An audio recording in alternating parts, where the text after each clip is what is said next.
할렐루야. 샬롬 샬롬 샬롬 샬롬 샬롬 샬롬. 하나님 네 사랑합니다. 여러분 주 안에서 사랑합니다.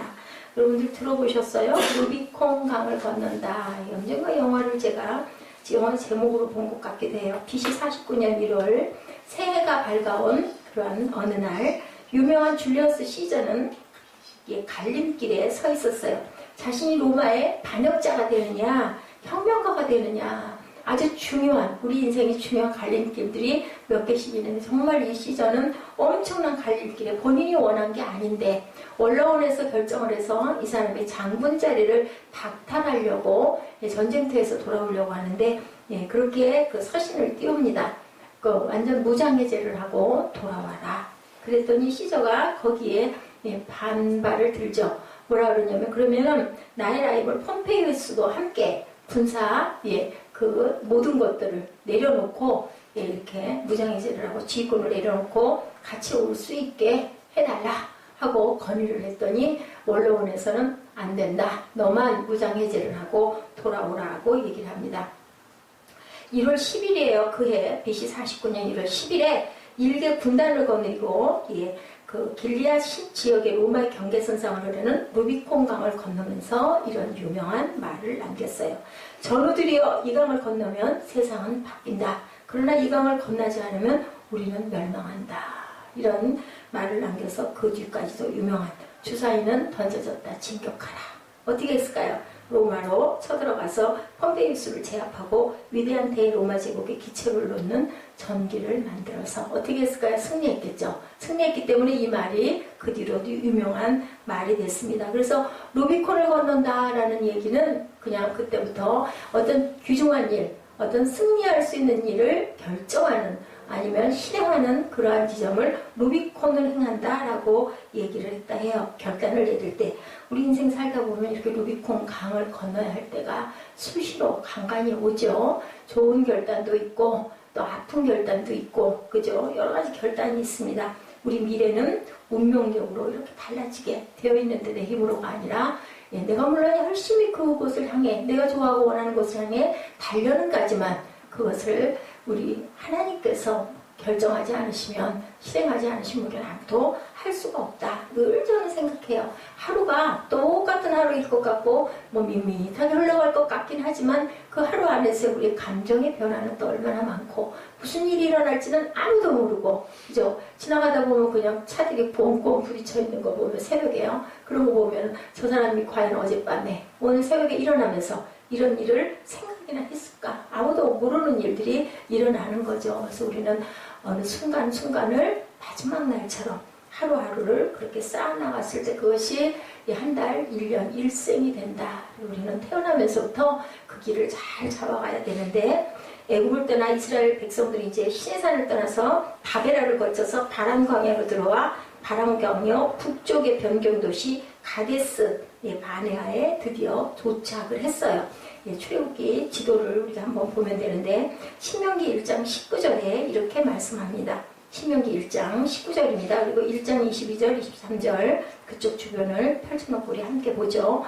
자, 찾으신 분은 같이 읽습니다. 우리 하나님 야훼께서 우리에게 명령하신 대로 우리가 호렙산을 떠나 너희가 보았던 그 크고 두려운 광야를 지나 거기가 바로 바람 광야죠. 아모리 족속의 산지길로 가데스 바네아에 이를 때에 이제 그리고 나서 22절 23절에 시작 너희가 다 내 앞으로 나와 말하기를 우리가 사람을 우리보다 먼저 보내어 우리를 위하여 그 땅을 정탐하고 어느 일로 올라가야 할 것과 어느 성으로 들어가야 할 것을 우리에게 알리자 하기에 내가 그 말을 좋게 여겨 너희 중 각 지파에서 한 사람씩 12를 택하매 그렇게 해서 가나안 정탐꾼 몇 명? 12명이 가서 정탐을 하고 오죠. 너무 잘 아는 말씀. 10명은 전부 부정적으로 우리는 뭐와 같다고 얘기를 해요. 그들의 밥이다. 그들은 장대한 아낙 자손이라 거인들이고 우리는 정말 골품이 없어서 순식간에 다 무너져 죽는다. 했을 때 여호수아와 갈렙만 그들은 우리 앞에 메뚜기다 라고 얘기를 해서 메뚜기 시리즈가 그때부터 생겼다라는 얘기도 합니다. 백성들은 다수를 따라 이제 모든 것을 포기하고 다시 애굽으로 돌아가자. 안 그랬겠어요? 거기 들어가면 우리 죽는데 여기 갈 수가 없어. 여기까지 우리가 왜 왔을까? 하는데 여호수아와 갈렙은 뭘로 그랬을까요? 정말 그 사람들이 두렵지가 않아서 그랬을까요? 어때서 그랬을까요?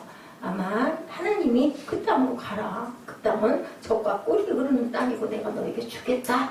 라는 말씀을 믿음으로 받았기 때문에 하나님께서 우리를 분명히 승리하게 해주실 거야. 그걸 믿은 거죠. 그 사람들이 장대하고 대단하고 한 것이 전혀 그렇게 보이지가 않아서는 아마 아닐 건데 두려움처럼 악한 사탄은 없다. 두려움은 일단 우리를 그냥 기죽게 만들고 그죠? 모든 것들을 그냥 상실하고 포기하게 만드는 그런 적이죠. 민수기 14장 1절 이하에 온 회중이 소리를 높여 부르짖으며 백성이 밤새도록 뭐했더라? 통곡하였더라. 3절에 어찌하여 야훼가 우리를 그 땅으로 인도하여 칼에 쓰러지게 하려 하는가? 우리 처자가 사로잡히니 애국으로 돌아가는 것이 낫지 아니하랴. 믿음이 전혀 없는 목소리로 얘기합니다. 하나님은 우리가 보기엔 정말 불가능하잖아요. 그런데도 하나님은 14만 8천 명이라는 숫자를 밤중에 그냥 그냥 한순간에 다 소탕을 해버리는 그런 구약 역사에 보면은 그런 사건들도 일어날 만큼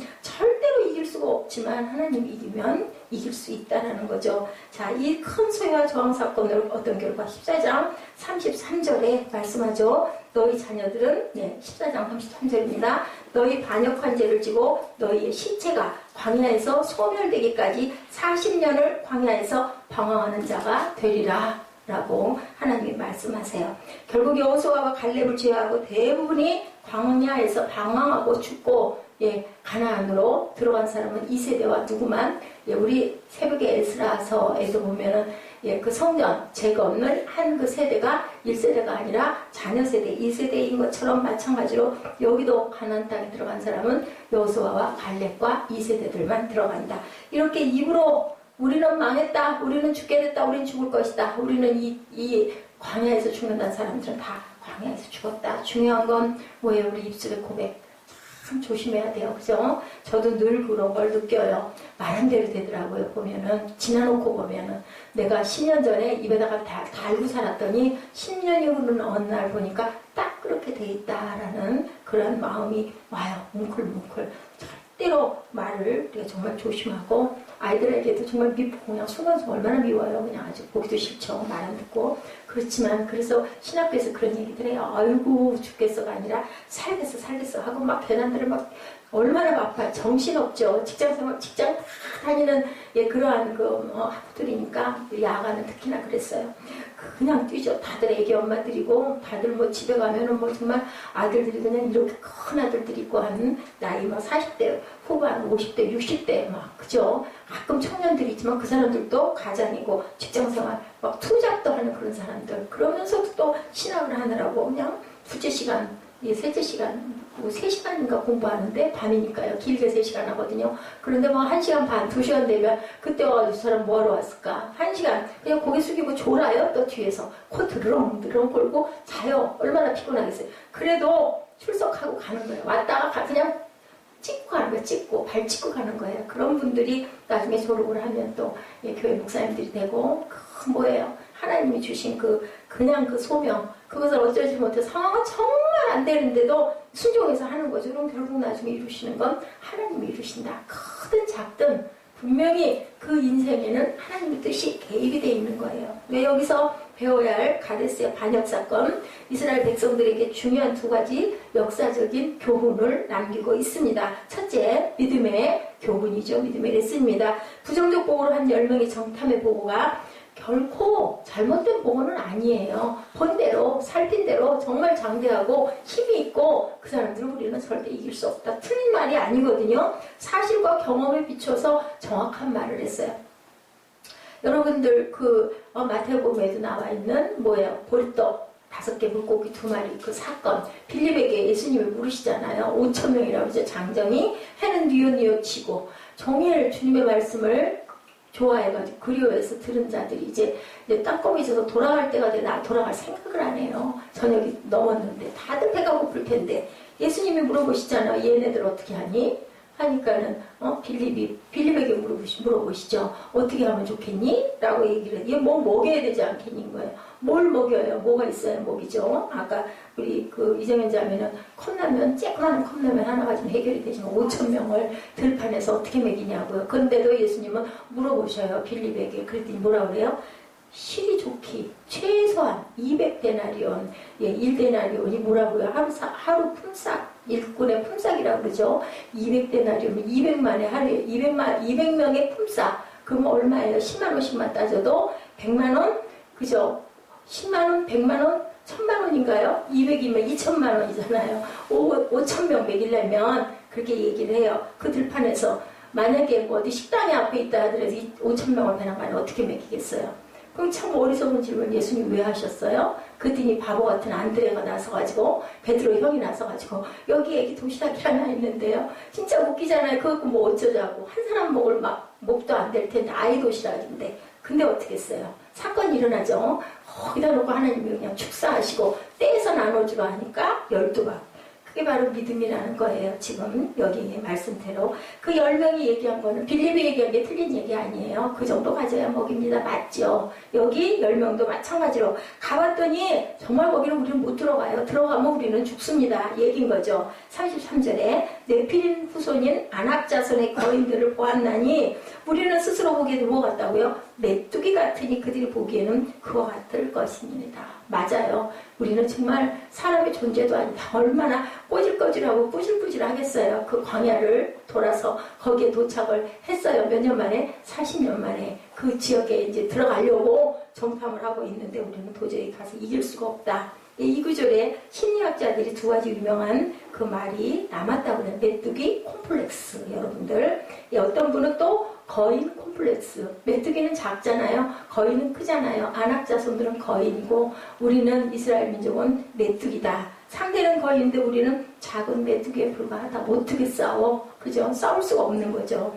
예, 우리식으로 말하면 과거 일제 식민지 통치 벗어난 직후의 어른들이 그런 얘기를 많이 했대. 엽전. 우리는 그저 엽전 같은 존재다라고 얘기했대. 볼품없는, 엽전이 제일 작은 단위거든요. 정말 힘없고 볼품없는 그러한 존재들을 얘기를 할 때, 우리 패배의식과 열등의식을 드러낼 때, 우리는 모두 다 엽전이다라고 얘기를 했다고 합니다.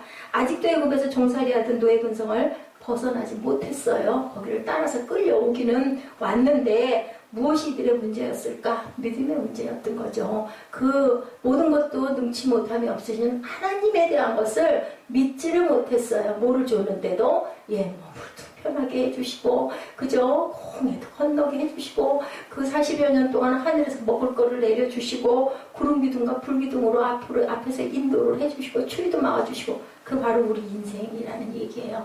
우리가 지금 이렇게 있는 거, 그래서 함께 예배 드리는 거 이렇게 작은 성전이라도 우리가 지니고 갈 수 있는 모든 것들 계획하셨었어요? 예를 들어 10년 전에 여러분 생각해봤어요? 우리 정인 자매는 여기가 어디라고 뭐 어디라고 여기를 와가지고 3년여를 그죠? 참 정말 기적 같은 일이에요. 그죠? 게다가 뭐 많이 왔어요? 탈락 한 명이 와가지고 자리를 지키는 거 기막히죠. 그죠? 그러면 어떻게 보면 억울하죠. 뭐야 저 꼬마 하나 오라고 하나님 여기다가 자리를 세우셨냐는 거죠. 너희들 훈련하라는 거예요. 그 안에서 콩을 얼마나 볶았어. 별의별 진짜 기가 막힌 사건이 엄청나게 있었어요. 3년여 동안 벌써 우리가 이제 7월달 되면 3년인데 만 3년인데 교회가 6주년이잖아요. 예, 3년 이렇게 됐어요. 10년도 그렇게 갈 것 같아요. 그러면 뭐 이런 것도 없이 이게 도대체 이게 뭐야? 누가 그랬죠? 근데 그게 뭐라고요? 하늘에서 내리는 뭐예요? 은혜잖아요. 은혜. 하늘에서 먹을 것을 내려주셨어요.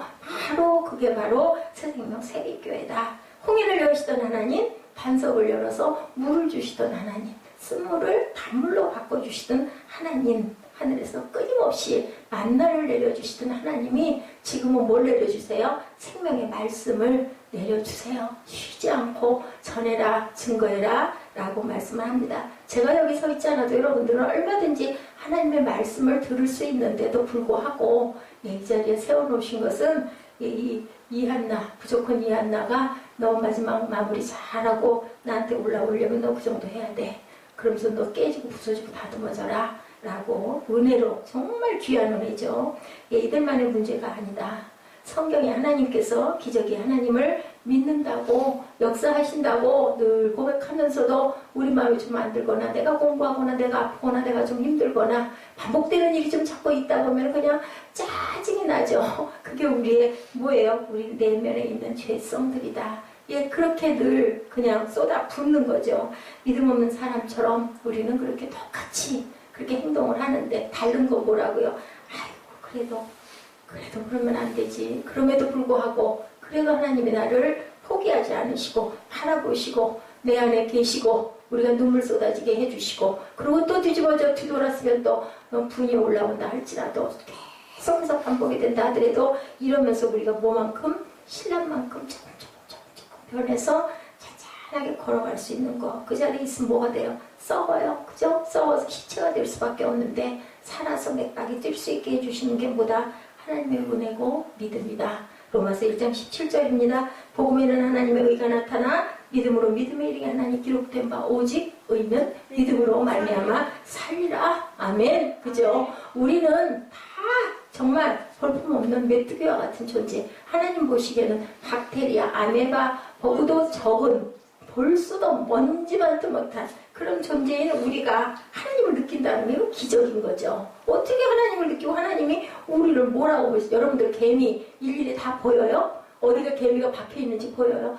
저는 안 보여요. 개미가 몇만 마리가 살고 있는지 몇천몇만 마리가 살고 있는지 몰라요. 근데 하나님은 다 하신다는 거죠. 우리 개개인의 마음속에 이것도 또한 기적이다. 우리 내면을 다 알고 계시는데 우리가 만든 뭐 작품 하나 어디가 박혔는지 저는 몰라요. 나도 어디다 뒀는지 못 찾아서 쓰지도 못하고 찾지도 못하는데 그 많은 하나님의 생명들을 하나님은 한 명도 실족시키려 하지 않으신다. 악한 자나 선한 자나 너희들이 개개인이 니들 선택권을 주시고 선택한 대로 살아가게 하시면서 그것도 변화되기를 기다리시고 끝까지 마지막 악인까지도 참으시는 하나님이다. 무슨 계시예요? 일반적 보통 은총으로 주시죠. 거기서 변화되면 그래 너는 내 자식이다. 내지 않았니? 네 주소가 바로 여기야 라고 말씀하는 거죠. 예, 갈렙이 그런 믿음의 사람이었다. 30절에 갈렙이 모세 앞에서 백성을 조용하게 하고 이르되 우리가 곧 올라가서 그 땅을 취하자 능히 이기리라 라고 이렇게 얘기합니다. 무엇이 갈렙으로 하여금 나머지 정탐들과 그렇게 다른 반응을 했을까? 예, 유리함 때문만은 아니었다. 14장 8절입니다. 민수기 야훼께서 우리를 기뻐하시면 우리를 그 땅으로 인도하여 들이시고 그 땅을 우리에게 주시리라. 민수기 14장 9절입니다. 그들은 우리의 먹이라 밥이라 그렇게도 말하죠. 그들의 보호자는 그들에게서 떠났고 여호와는 우리와 함께 하시느니라. 그들을 두려워하지 말라. 하나님을 믿었기 때문에 아무리 장대해도 하나님이 그들과 함께 하진 않는다. 그건 뭘로 증거돼요? 예, 우리 그때 골리앗 장군 누구? 어린 다윗. 그죠? 예, 절대로 이길 수 없을 것 같은데 뭐 그런 얘기가 있죠. 뭐 주변에서는 별의별 얘기들이 다 많지만 어쨌든 골리앗 장군의 그 바짝 마른 미라가 발견이 됐는데 예, 이마 정수리 한가운데 그 돌 맞은 그 자리 움푹 패인 그 자리가 그대로 드러나 있는 모습이 사진으로 촬영이 돼서 인양이 되는 모습이 보였습니다. 예, 그렇다면 분명히 골리앗 장군을 누가? 다윗이 물맷돌로 정통으로 어디를 그 급소였겠죠. 거기를 그 힘으로 그 힘이 어디서 길러졌어요? 양치기 목동 시절부터 팔매로 짐승들을 쫓는 그 작업을 하는 것을 예, 그렇게 거기에서 훈련이 되어져서 하나님이 쓰신 거죠. 그들은 우리의 먹이라. 그들의 보호자는 그들에게서 떠났고 야훼는 우리와 함께 하시느니라. 보호자가 떠나면 아무리 장대하고 아무리 안악자손이고 하더라도 하나님이 함께 하시지 않으면 우리에게는 아무런 문제가 되지 않는다라고 말합니다. 우리와 함께 하신 하나님, 홍해에서 그 백성들과 함께 하신 하나님, 마라에서 그 백성들과 함께 하신 하나님, 르비딤에서 그 백성들과 함께 하신 하나님, 시내산에서 그 백성들과 함께 하신 하나님이 오늘 우리의 삶의 자리에 여전히 함께 하심을 참으로 믿는다면 너희들 무슨 걱정해? 그죠? 우리 생활 안에 하나님이 오늘 지금 여러분에게 저와 여러분에게 그렇게 말씀하는 거예요. 걱정한다고 안 될 일이 되는 것도 아니고 물론 우리가 염려가 돼서 방비하고 열심히 노력은 해야 됩니다. 운전할 때 조심해야 되죠. 주의 운전해야 되죠. 방어 운전해야 되죠. 우리가 아무리 운전 잘해도 뒤에 와서 들이박으면 어떠겠어요. 그죠? 어쩔 수가 없어요. 그럴 때 그럴 때 기도하는 거예요. 하나님, 제가 최선 다하고 조심합니다. 하나님 지켜주시옵소서. 우리가 할 수 있는 건 우리가 해야 되는 거고, 할 수 없는 건 맡겨야 돼요. 뭐 알아서 하세요.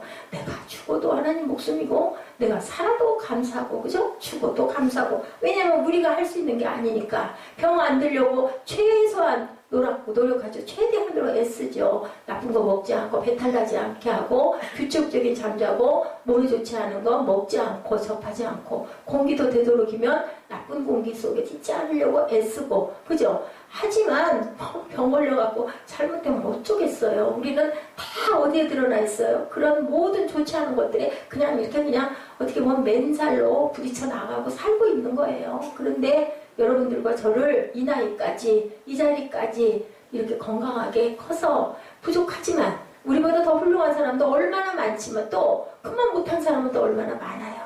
감사해야 되지 않을까요? 그죠? 내가 이렇게 하고 싶다고 꼭 되는 것도 아니고, 하기 싫다고 안 되는 것도 아니고, 단 우리는 우리가 깨달아 안 것을 열심히 어디에다 의존해서, 하나님 말씀에 의존해서 열심히 행하고 살아갈 때, 나머지는 그때 당장은 아니어도, 제가 오늘 새벽에 전도서 말씀 우리 함께 합독을 했는데, 하나님은 때가 있다. 날 때가 있으면 죽을 때가 있고, 그죠? 울 때가 있으면 웃을 때가 있고, 찢어질 때가 있으면 꿰맬 때가 있고, 아주 그 말씀이 저는 참 늘 어려운 일이 있을 때마다 그 말씀 그렇게 가슴에 와서 닿습니다. 우리 마음대로 우리 힘으로는 무엇도 하나도 바랄 뿐이지, 원할 뿐이지, 기도할 뿐이지, 내 힘으로 될 수 없는 일은 거기에는 우리 위에 계신 창조주밖에는 만들어 주실 분이 없다. 아무 것이나 더하게 하는 것이 아니라 뭐를 더하게 해야 된다? 하나님을 더하기를 해라. 하나님을 우리에게 보호자로 항상 전신갑주로 입어야 되는데, 그것이 바로 말씀이다. 근데 우리는 자꾸만 빼기를 하려고 애를 써요. 왜 자꾸 빼려고 하냐는 거죠. 좋은 건 갖다 더 들러붙이고 싶고, 이쁜 거 보면 하나라도 더 갖다 걸치고 내 거 하고 싶은데, 왜 그 좋은 하나님은, 좋으신 하나님은 자꾸 내가서 덜어내려고 빼려고 하느냐. 그죠? 전능하신 하나님, 전지하신 하나님, 편지하신 하나님, 내 안에 계신 하나님. 그렇기 때문에 나는 하나님 믿지 않는 자들보다 난 달라. 그죠? 힘이 더 있으니까. 하나님이 나를 알고 계시고 보고 계시고 신실하게 지켜주시니까, 이 마음을 갖는다면 어떤 보호보다도 더 큰 보호를 저와 여러분은 입고 있다. 그래서 갈렙은 이렇게 아주 큰 소리를 친 거예요. 그들은 우리의 밥이야. 절대로 우리는 잘못될 리가 없어. 우리가 그들의 밥이 아니라 그들이 우리 밥이야. 우리는 그 사람들이 그냥 아주 아무것도 아니야. 우리는 절대로 그들 앞에 칠 리가 없어. 아직도 우리 눈앞에 처치 불가능한 거인이 있는데도 뭐라고 소리쳐요? 너 밥이야? 내 밥. 너 등치만큼은 뭐래? 네 속에 뭐가 없는데? 생명이 없는데. 로봇, 우리 그때 무슨 영화 하나 봤죠? 커다란 그 로봇, 굉장한데, 조그만 애기가 막 다 조종하지 않습니까? 저는 거기서 너무너무 감동받았어요. 또 감정이 없는 것인데도 불구하고 사랑하잖아요. 그죠? 사랑하니까 얼마나 그리워해요. 그리고 얼마나 보고 싶어 하고, 얼마나 이제는 절망하잖아요? 그랬는데 뭘로? 그 CD인가요? 그 칩이 탁 있으니까, 꼽으니까 그대로 살아나는 부활이에요. 부활. 그죠? 아까 제가 찬양하다가 여기 다시 들은 그 꽃을 보면서 내가 쟤한테 또 관심을 안 줬네. 내가 물을 안 줬나. 공기가 없었나. 나만 메말랐나. 이 불빛만큼이 있으니까 휘쩍 말라가지고 시커멓길래 그냥 얼른 갖고 가서 물 주면서 갔다가 창문 열어서 창가에다가 놔줬어요.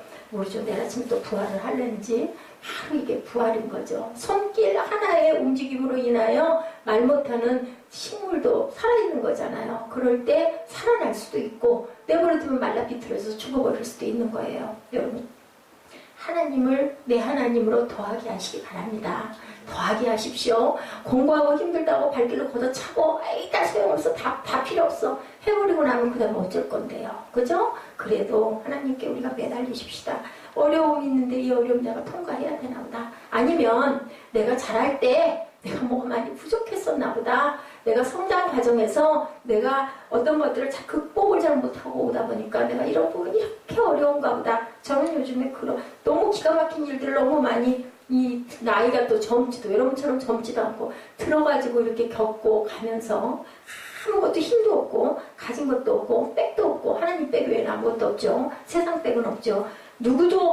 아무도 인정해주지 않죠. 아무도 눈도 깜빡 안 하죠. 아무도, 어린 아이들까지도 아무도 대단하게 전혀 여겨주지 않아요. 그러면서 제가 많이 놀라는 거, 내가 젊은 시절에 너무 겪지 못하고 넘어왔구나. 그럼 결국 누구 탓일까요? 제 탓이에요, 제 탓. 그래서 환경이 너무 좋은 거, 너무 부유한 거, 내게 다 베풀어진 것이 꼭 좋은 것만은 아니다. 비바람도 거친 세월도 어떤 그 풍파도 잘 겪고 뚫고 와야 된다. 눈보라 속에서 피는 그런 꽃들이 아주 강하지 않습니까? 그 우리 윤동주 시인의 시 있죠.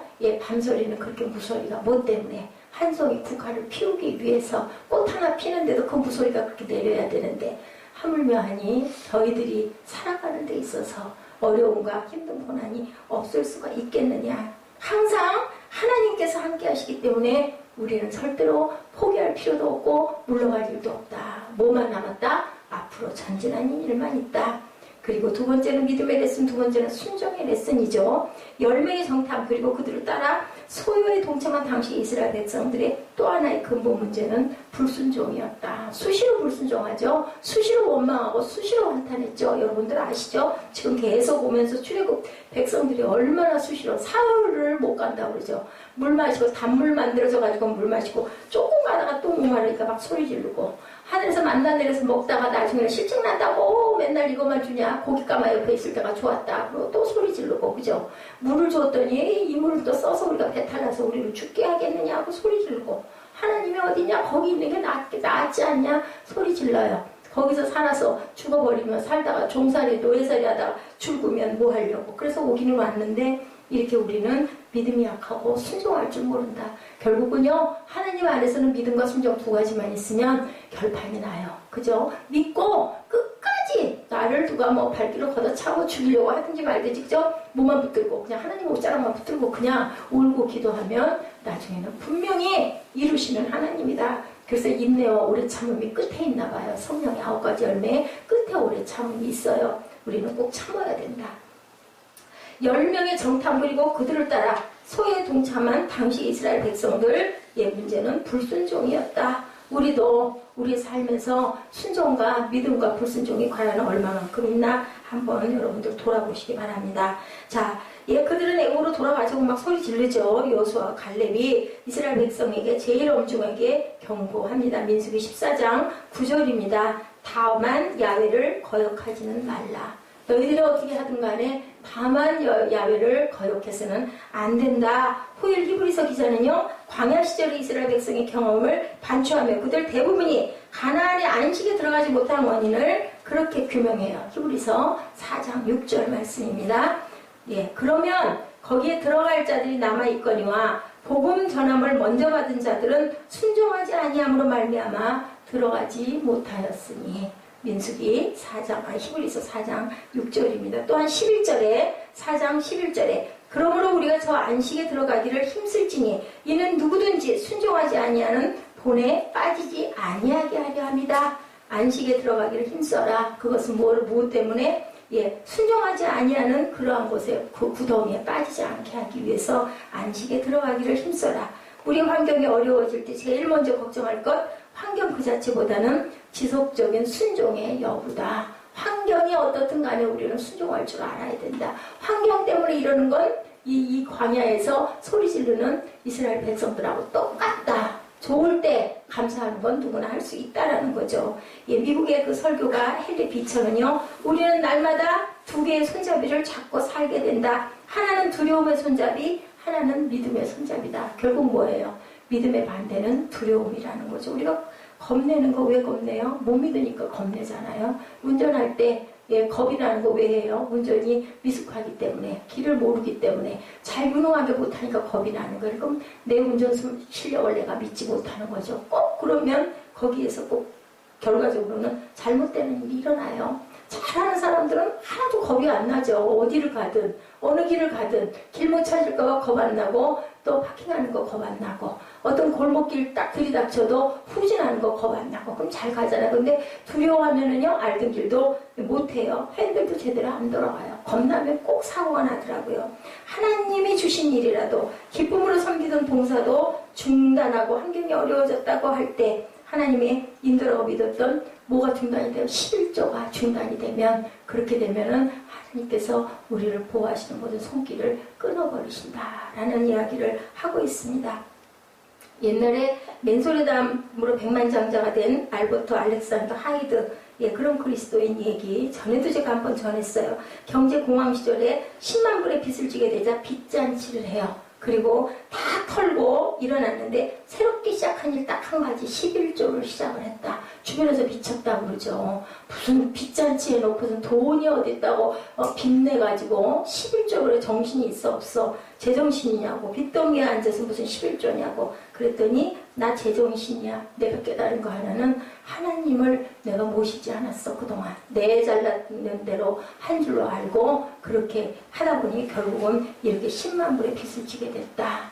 이렇게 얘기를 했다고 합니다. 그는 멋지게 다시 제기하죠. 11조가 아니라 10의 2, 3, 4 나중에는 10의 9까지 하나님께 바치는 그러한 믿음의 일생을 살다가 돌아가고 지금도 그 맨소레담 고약 여러분들 아시죠? 쓰지는 않아도 저희 때는 그 고약 하나면 다 끝났어요. 모든 것들이 다. 그럴 만큼 유명했습니다. 우리가 순종할 때 유혹은 다음에 대한 걱정을 주죠. 그러나 여호수아와 갈렙은 어떤 마음으로 순종했을까? 순종하면 하나님 다 책임져 주셔.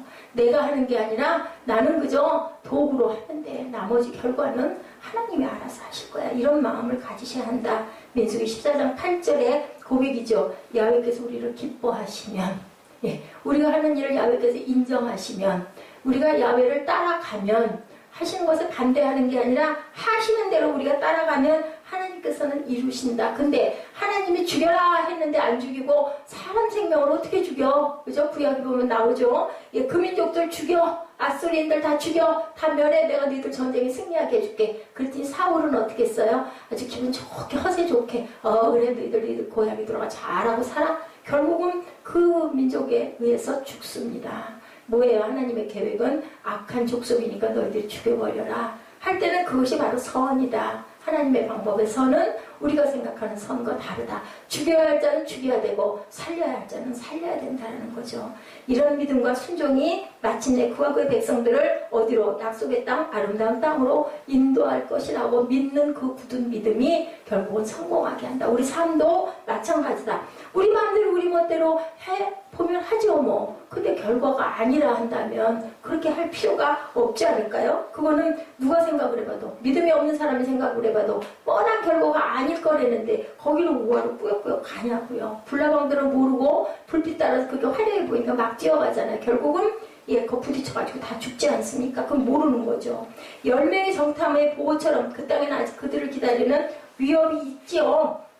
성전 재건해라 하고 바벨론 포로에서 고레스 왕이 보냈는데 그럼 잘 재건해야 되잖아요. 가가지고 어떻게 했어요? 반대에 부딪히죠. 막 그죠? 주변에서 못하게 하죠. 막죠. 저지하죠. 막 줘서 올리죠. 그래서 결국 몇 년? 15년 동안이나 중단이 됩니다. 먹고 살기 급급합니다. 학교에서 해보니까 가뭄으로 모두 다 기갈이 들어가지고 굶어 죽는 사람들이 막 널브러집니다. 뭐 하나님의 계획이 왜 이래? 가서 성전 세우라고 그랬으면 잘 세우게 해주셔야지. 그런데 어땠어요?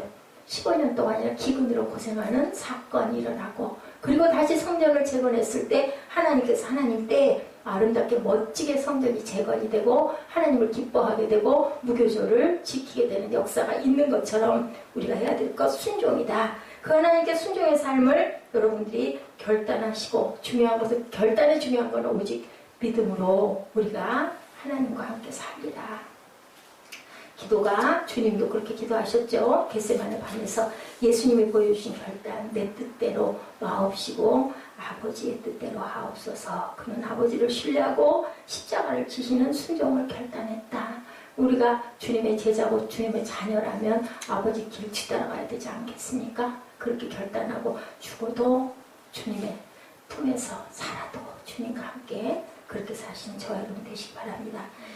200년 전 영국의 윌리엄 윌포스 말씀드렸죠. 노예 그 제도 폐지해야 되겠다고 평생을 이 사람은 하원 의원이었잖아요.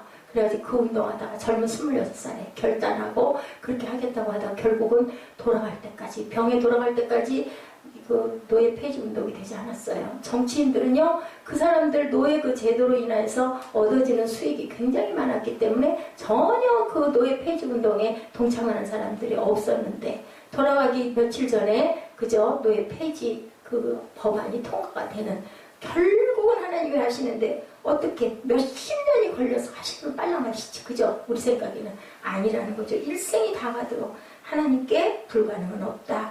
모세의 믿음에서 나오는 그 결단들이 하나님은 이루시는데, 그때는 우리가 알 수가 없고 우리 마음에는 빨리 좀 해주시지, 그러면 좋겠는데, 하나님께서는 우리가 뭐를 하라고, 통과할 건 너희들 통과해야 돼 라고 기다리고 계신다라는 거.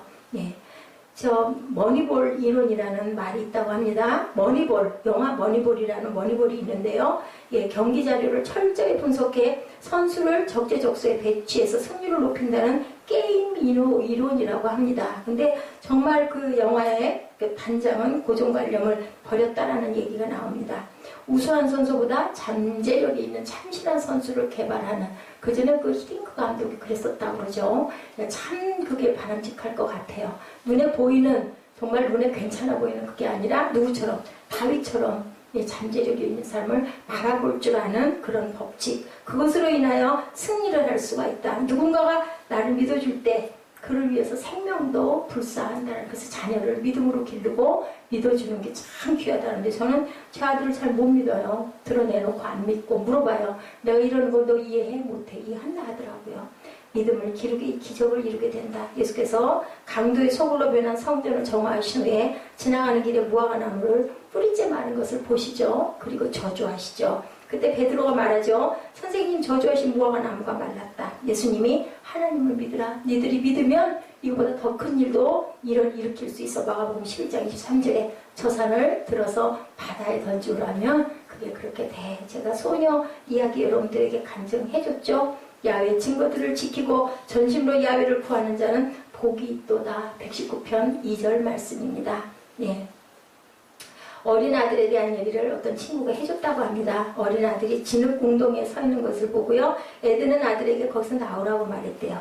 그랬더니 그 아들은요, 웅덩이에서 마구 뛰기 시작을 했다고 합니다. 아빠가 웅덩이 안에서 뛰지 말고 라고 말하자 아이는 꾸정물 속을 막 걸어 들어가기 시작을 했다고 합니다. 애드가 걷지 마 라고 말하자 아이는 이제 아빠를 반항적으로 바라보며 발끝만 담근 채 서 있었다고 그래요. 아이는 아빠가 원하는 바를 알고 있었지만 뭐하고 싶지 않아서, 순종하고 싶지 않아서 순종해야 되는 거예요. 그죠? 하고 싶어 하지 않지 말고 해야 된다. 하나님은 이스라엘 자손에게 내 하나님 야훼의 말씀을 삼가 들으라. 신명기 28장 1절입니다. 말씀하셨지만 우리는 모두 다 되풀이해서 불순종하고 있다. 들어라. 그리고 너희들 행해라 라고 하시는데 안 들어요. 119편에 뭐라고 말씀하세요? 5절에 내 길을 굳게 정하사 주의 율례를 지키게 하소서 하면서도 순종하려고 애쓰지 않는 게 우리들이다. 우리 아까 어떤 꼬마 아이가 하지마, 들어가지마, 걷지마 했더니 더 뛰었다 그러죠. 이런 것처럼 성령은 우리가 시험당할 때 우리를 도와주시죠. 하나님은 우리의 잘못을 자백할 때 우리를 용서해 주신다. 여러분들 이 말씀 통해서 오늘이라도 진흙웅덩이에 자꾸 들어가지 마시고 하나님 나 이 진흙웅덩이 돌아보지 않게 해주시옵소서 하고 믿음으로 그리고 또한 순종으로 결단하시는 저와 여러분 되셔서 고집센 그런 아이들이 되지 않고, 어떤 고집센 아이가 말을 안 듣고 싶으면은 엄마한테 때를 어떻게 썼느냐면요, 나 그러면 옷 벗어버릴 거야 라고 얘기를 한대요. 그래가지고 엄마가 안 들어주면 길거리에서 어디서 옷을 홀딱 다 벗어버려가지고 엄마가 쩔쩔하게 옷을 입혀줬는데 이 아이가 그만 치과를 갈 일이 생겼다고 합니다.